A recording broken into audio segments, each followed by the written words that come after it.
보배를 가진 행복한 제자의 삶이라는 제목으로 함께 은혜 받기를 원합니다. 바울이 사람의 몸을 질그릇으로 비유하고 있습니다. 아주 적절한 표현입니다. 우리 인간은 질그릇처럼 연약하고 깨어지기 잘합니다. 육신적으로도 사람은 다른 생명체들에 비하면 매우 약합니다.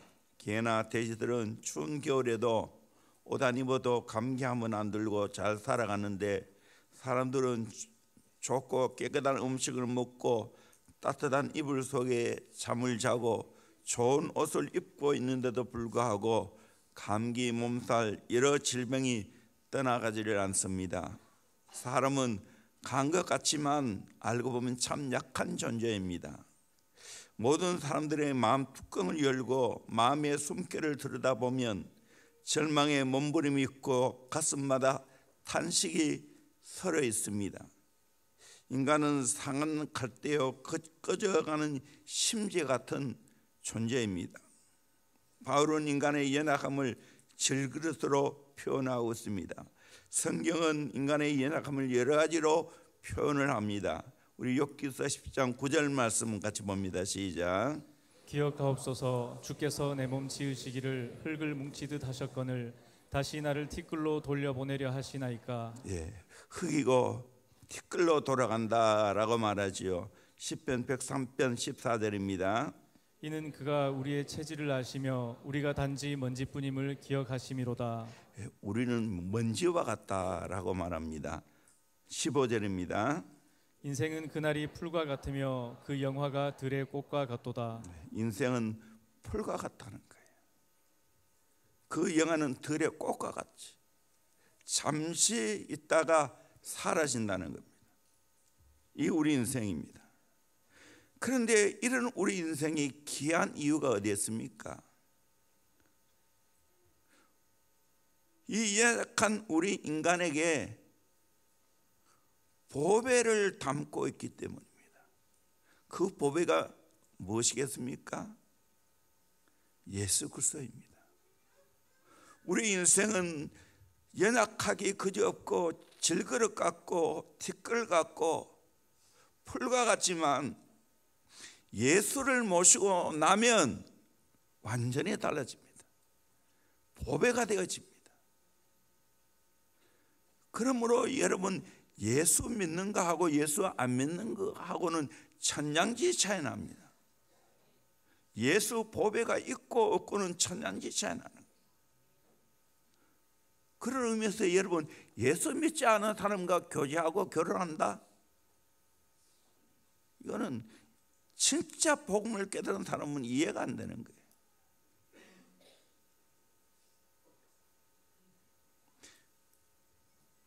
질것 같은 우리들이지만 예수 보배를 가지고 살아가면 어떤 행복한 삶을 살아갈 수 있는가?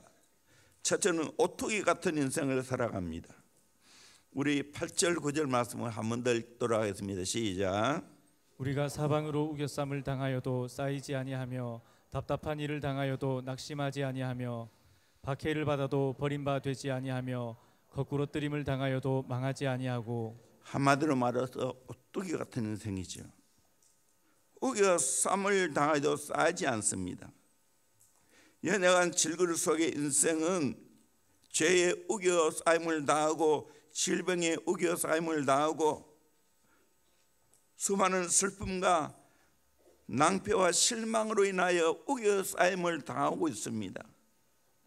그러나 보배신 예수님 모시고 살아가면 시간과 공간의 제한 속에도 우겨싸임을 당하지 않습니다. 너끈히 그 궁지에서 빠져나올 수 있게 되는 줄로 믿습니다. 예수님이 다 열어주시기 때문입니다. 예수님이 보배시고 능력이기 때문입니다. 내게 능력이 있는 게 아닙니다. 두 번째로 답답한 일을 당해도 낙심하지 않습니다. 답답한 일을 당해도 낙심하지 아니하며 우리의 가는 길에 때로는 답답한 일이 가로막고 있을 때가 있죠. 갓길이 암담해 보이고 깜깜하고 한치 앞을 내다볼 수 없습니다.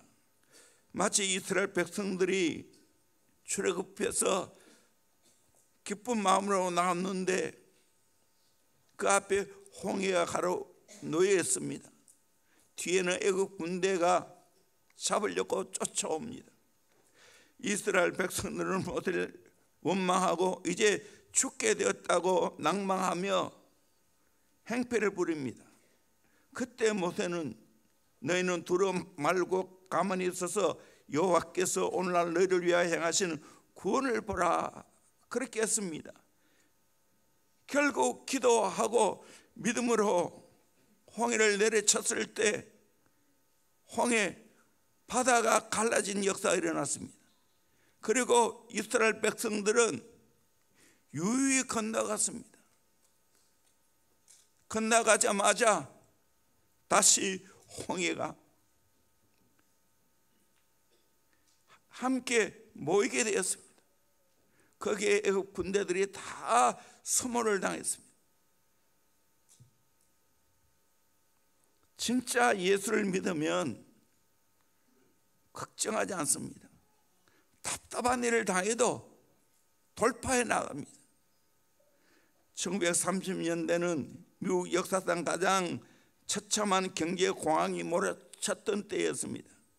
은행과 공장 심지어 학교들까지 문을 닫는가 하면 경영주들이 줄지어 자살하는 비극의 꼬리를 물고 일어났습니다.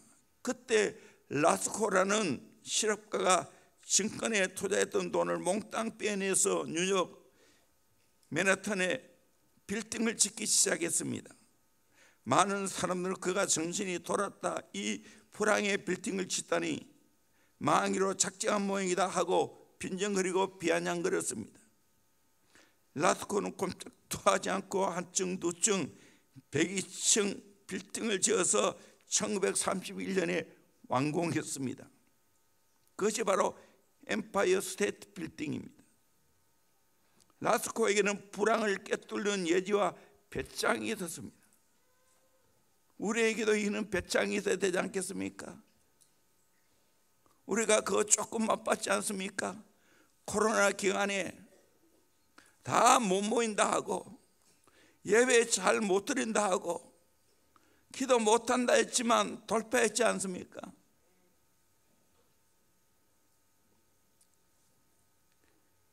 예수를 모시고 살면 담대함이 생기는 줄로 믿습니다.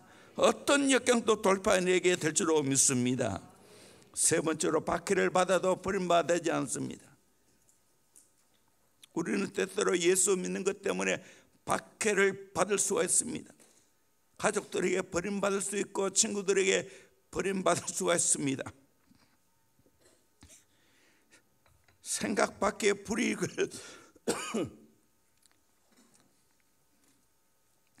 당하여 억울한 누명을 쓸 때가 있습니다. 성경은 우리 그리스도인이 이렇게 될 것을 이미 예언해 놓았습니다. 디모데후서 3장 12절 말씀 같이 봅니다. 시작. 무릇 그리스도 예수 안에서 경건하게 살고자 하는 자는 박해를 받으리라. 무릇 그리스도 예수 안에서 경건하게 살고자 하는 자는 박해를 받으리라 말씀했습니다. 그러나 그를 이겨내는 거예요. 절대로 박해받지만 내가 버림받지 않습니다. 크리스토톰은 유독시아라는 항우의 박해를 받아 멀리 추방당하면서 이렇게 말했다고 합니다. 나를 쫓아내면 엘리야처럼 까마귀가 나를 도울 것이요, 바다에 던지면 요나처럼 될 것이요, 돌로 친다면 스데반처럼 될 것이요, 목을 자른다면 세례 요한같이 될 것이요, 옥에 가둔다면 베드로처럼 될 것이요, 매를 친다면 사도 바울같이 될 것이라고. 이 담대함이 있어야 되지 않겠어요? 하나님은 우리의 피난처시고 힘이시고 환난 중에 만날 큰 도움이 될 줄로 믿습니다. 걱정하지 말기를 주의 이름으로 축원합니다. 어떤 박해도 이겨내게 될 줄로 믿습니다. 네 번째로 거꾸로 트림을 당해도 망하지 않습니다. 9절에 거꾸로 트림을 당해도 망하지 아니하고 거꾸로 틀어졌지만 다시 일어난다는 겁니다. 잠언 24장 16절 대저 의인은 7번 넘어질지라도 다시 일어나려니와 악인은 재앙으로 말미암아 엎드러지느니라. 악인은 재앙으로 말미암아 엎드러지지만 의인은 7번 넘어져도 다시 일어나게 될 줄로 믿습니다. 아멘. 인생 살아가다 보면 거꾸로 트림을 당할 때 있습니다. 실패를 경험할 때가 있습니다. 대학 가면 선택 과목이 있고 필수 과목이 있죠. 필수 과목은 반드시 이행해야 됩니다. 우리 인생 살아가면서 실패를 경험하는 것, 거꾸로 트림을 당하는 것 필수 과목입니다. 이겨내야 됩니다. 오뚜기처럼 일어나야 됩니다. 몇 번 인용했지만 미국에 오뚜기 인형 쓰러뜨리면 I am strong 하고 벌떡 일어난다는 거예요. 더 세게 쓰러뜨리면 더 세게 I am strong 하고 일어난다는 거예요. 우리 그리스도는 그렇게 해야 됩니다. 아멘. 우리는 영적인 오뚜기인 줄로 믿습니다. 아멘. 내가 한 번씩 이야기합니다. 목회자 모임 중에도 이야기하고 우리 리더 모임 중에도 이야기합니다. 우리 성도는 인생을 살아가면서 몇 집이 있어야 돼요. 버티는 실력이 있어야 돼요. 유도는 잘 넘어지는 것을 배웁니다. 넘어지면 그 즉시 일어나는 겁니다. 그와 같이 우리 인생 쓰러져도 넘어져도 다시 예수 이름으로 벌떡 일어나야 될 줄로 믿습니다. 아멘. 비틀거려도 다시 중심을 잡아야 될 줄로 믿습니다. 아멘. 예수 모시면 그 은혜가 있어요. 그 능력이 있습니다. 우리는 그렇게 할 수 없어요. 그러나 예수 모시면 모든 경우에서도 벌떡 오뚜기처럼 일어나게 될 줄로 믿습니다. 이 은혜 경험하기를 주의 이름으로 축원합니다. 그게 두 번째로 예수의 생명이 나타납니다. 우리 10절 같이 볼까요? 시작. 우리가 항상 예수의 죽음을 몸에 짊어짐은 예수의 생명이 또한 우리 몸에 나타나게 하려 함이라. 예수의 생명이 우리 몸에 나타나게 하려 함이라고. 11절입니다. 우리 살아있는 자가 항상 예수를 위하여 죽음에 넘겨짐은 예수의 생명이 또한 우리 죽을 육체에 나타나게 하려 함이라. 예수의 생명이 또한 우리 죽을 육체에 나타나게 하려 함이라.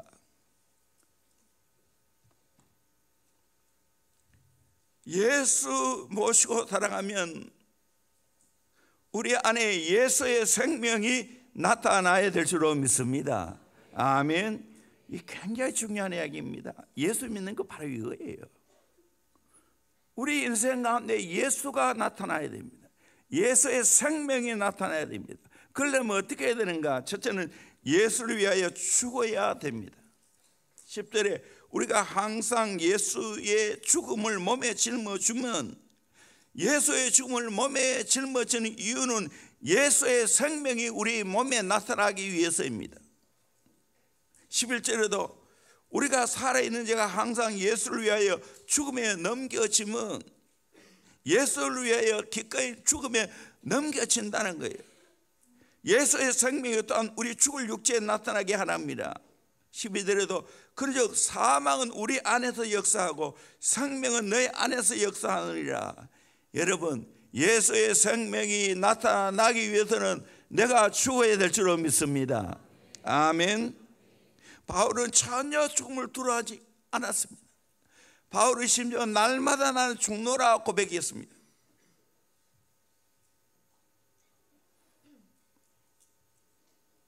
예수의 생명이 나타나기 위해서는 내가 죽어야 합니다.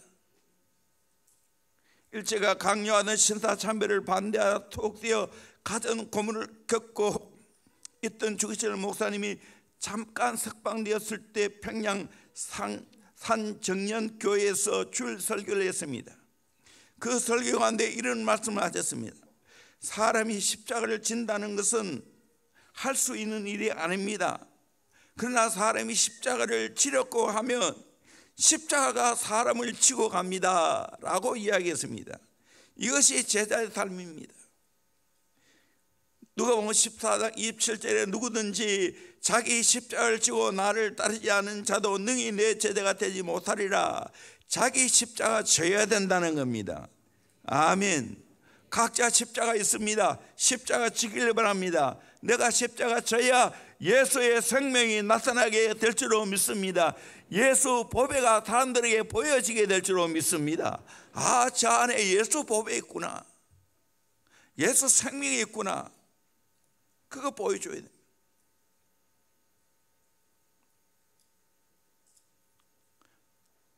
진짜 예수 제자는 남 보고 죽으라고 하는 게 아니라 내가 먼저 죽는 겁니다.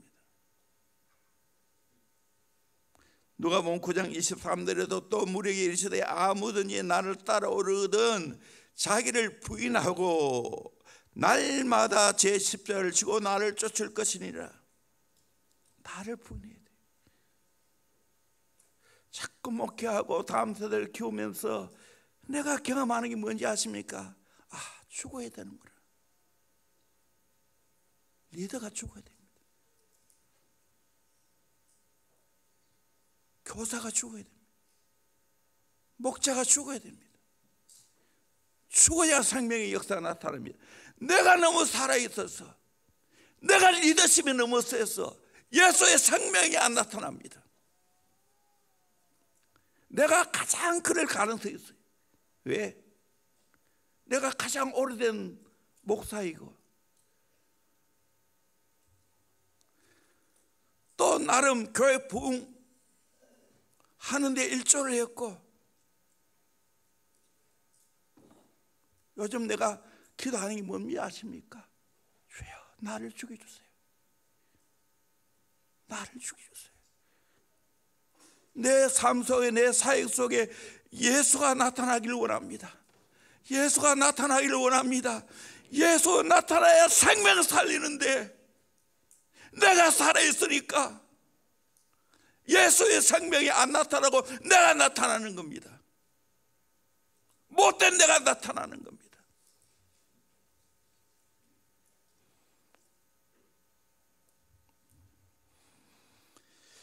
어느 장로님은 IMF 시절에 건실하게 경영하는 사업이 흑자 도산한 어려운 상황에 직면했습니다. 그런데 회사 문을 닫고 난 뒤에 회사 경리부장이 집으로 찾아오더니 느닷없이 말합니다. 사장님, 저 예수 믿기로 했습니다. 깜짝 놀란 장로님이 말했습니다. 아니, 그동안 내가 그렇게 전도해도 안 믿더니 왜 갑자기 그런 생각을 하게 되었어? 제가 이 회사 오기 전에 몇 군데 중소기업에서 격리 담당으로 일을 했는데요, 회사가 막김새가 보이면 대부분 사장님들은 어떻게 해서든지 자기가 먹고 살 것을 챙겨 놓느라고 정신이 없어요. 회사는 빚더미에 앉았는데 챙길 수 있을 만큼 챙겨서 야만 도주하는 사람 많이 봤습니다. 근데 사장님은 직원들 최대한 퇴직금을 받고 갈 수 있게 챙겨주시고 정직하게 장부 정리를 다 끝내고 회사 문을 닫으시는 모습을 보면서 감동을 받았습니다. 그래서 사장님이 믿는 예수 나도 믿겠습니다. 격리부장이 돌아간 뒤 장로님은 이런 생각을 했다고 합니다. 하나님, 믿는 사람은 망할 때도 은혜롭게 망해야 되는군요. 그래야 하나님께 영향 돌 수 있네요. 망고의 진리입니다. 예수의 생명이 나타나려면 내가 죽어야 되는 거예요. 내가 손해봐야 되는 거예요. 내가 희생해야 되는 거예요. 교회의 능력이 어디서 나타납니까? 희생에서 나타납니다. 예수를 위해서 손해보고 죽어야 되는 거예요. 거기에 생명의 역사가 나타나는 거예요. 그리스도 안에서 내가 죽었다는 의미는 누구나 사람들로부터 상처를 입고 살아가기 마련입니다. 그 상처를 내가 받는 겁니다.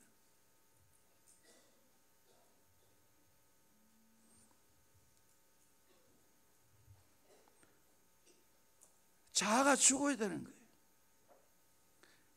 나를 대우해 줘야 않는다고, 나를 인정해 주지 않는다고 서운해하면 결국에는 누가 삽니까? 내가 사는 거예요. 거기서 죽어야 예수가 사는데, 그걸 내가 계속 인정하니까 결국에는 내가 살고 예수는 죽는 겁니다. 세례 요한처럼 그는 흥해야 하겠고 나는 쎄야 하리라. 정말 하나님 나라 큰 비전을 갖고 있는데 대형교회가 다음 시대에 좋은 모델 되는 교회가 되어지고 다음 세대를 잘 키워야 되는데 어떻게 합니까? 다 죽어야 됩니다. 다 죽어야 됩니다. 너무 살았어요. 너무 살았어요. 죽어야 됩니다. 우리가 철저하게 죽어야 예수의 생명이 나타나게 되는 줄로 믿습니다. 아멘. 왜 다투고 싸웁니까? 살아있기 때문에. 자아가 살아있고 고집이 살아있고.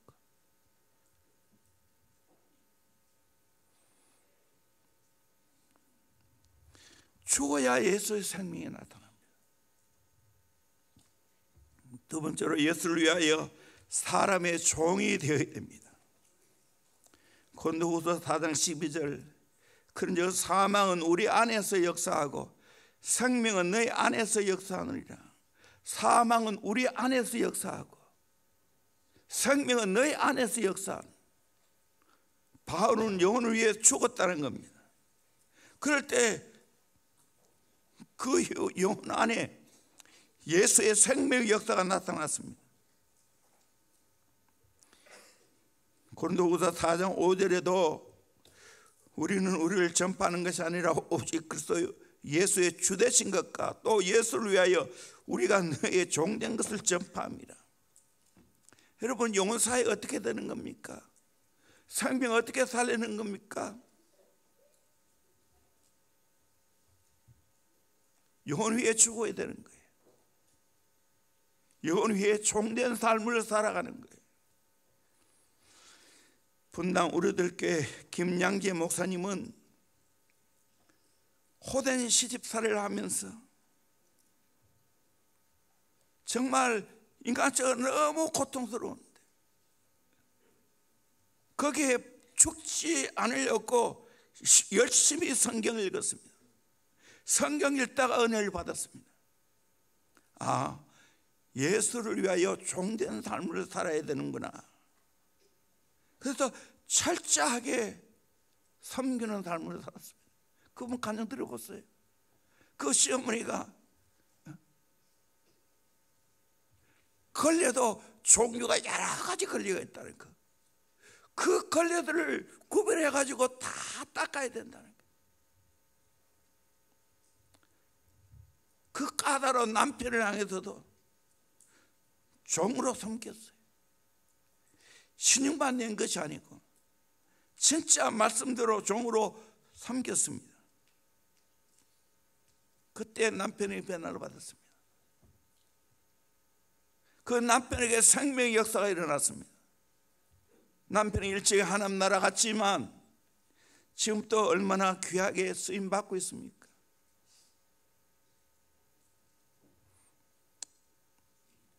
생명 살리려면 내가 안 죽고는 생명 못 살려요.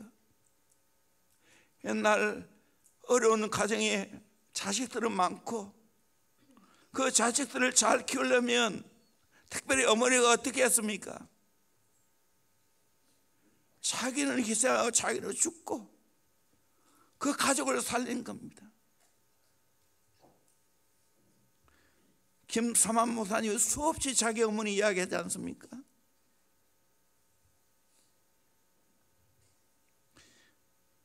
나태주 시인이 풀꽃이라는 그 시에 보면 자세히 보아야 예쁘다, 오래 보아야 사랑스럽다, 너도 그렇다.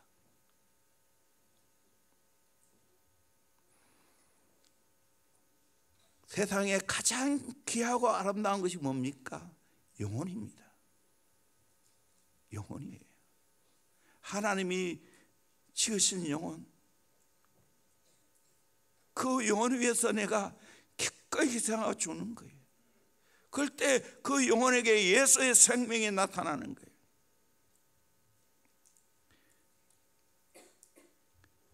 베일에 쌓여 있는 이름까지도 신비스러운 유츠포라카치아라는 꽃이 있습니다. 아프리카 밀림에서 공기 중에 있는 소량의 물과 햇빛만으로 살아가는 음지식물입니다. 그런데 이 꽃이 어찌나 열인지 곤충에 살짝 스치기만 해도 시름시름 앓다가 죽는다고 합니다. 아무리 여린 꽃이라 하지만 그럴 것까지 있나 싶기도 합니다.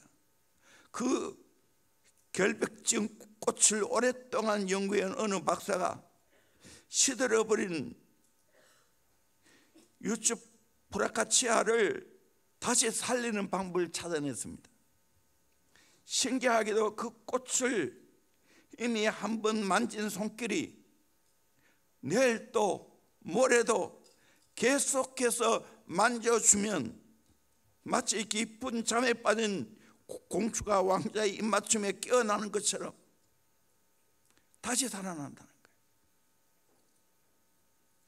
애정어리는 섬세한 눈길과 손길에만 자신의 아름다움을 살며시 열어주는 피조물이 어찌 풀꽃 또 유츠포라카치아 꽃뿐이겠습니까? 우리가 정말 예수의 사랑을 가지고 영혼을 만지면 수많은 영혼이 꽃을 피우고 열매를 맺는 아름다운 역사가 있게 될 줄로 믿습니다. 이게 영혼 사역이에요. 대한교회가 이거 해야 되는 거예요. 영혼이 얼마나 귀합니까? 그 귀한 영혼을 우리에게 붙여주셨습니다. 그렇다면 정말 바울처럼 내가 죽고 내가 부인되어지고 그 영혼의 종이 되어서 섬겨줄 때 그 영혼들이 살아나는 역사가 있게 될 줄로 믿습니다. 아멘. 세 번째로 속사람이 날로 새로워집니다. 16절 말씀 같이 보도록 합니다. 시작. 그러므로 우리가 낙심하지 아니하노니 우리의 겉사람은 낡아지나 우리의 속사람은 날로 새로워지도다. 우리 인생은 다 세월이 흐르면 늙어집니다. 어쩔 수 없습니다. 그러나 예수 보배를 모시고 살아가면 내 속사람은 날로 새롭게 되는 줄로 믿습니다. 천국에서는 제일 어린 천사같이 보이는 그 천사가 제일 나이 많은 천사라고 합니다. 속사람이 새롭게 되기 때문에. 필일신, 일신우일신이라는 말이 있습니다. 날마다 매일 새로워져야 한다는 거예요. 어떻게 가능합니까?